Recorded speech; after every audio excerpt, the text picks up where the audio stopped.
পুচকি কই ওই যে ব্যবহার করলে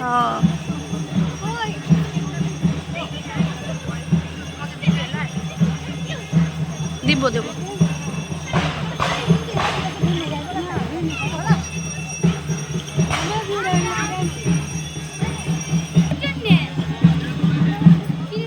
সকলকে জানাই শুভ সপ্তমী।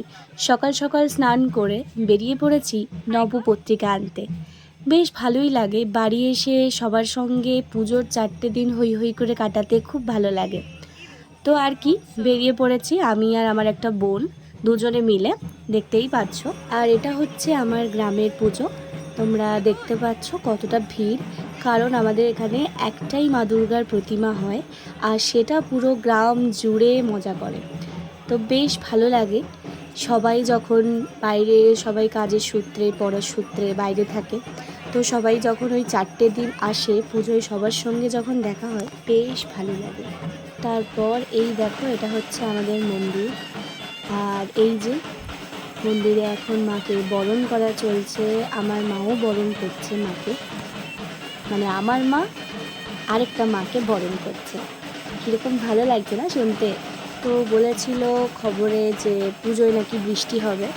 তো আজকে সপ্তমীর দিন তো বৃষ্টি হয়নি। সকাল থেকে বেশ রোদ দিয়েছে, আকাশ পুরো ঝলমলে রোদ।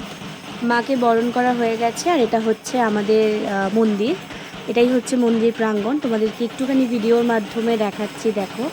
আর এনাদের ছাড়া তো পুজো অসম্পূর্ণ, ঢাকিরা ছাড়া কি পুজো একদমই অসম্পূর্ণ।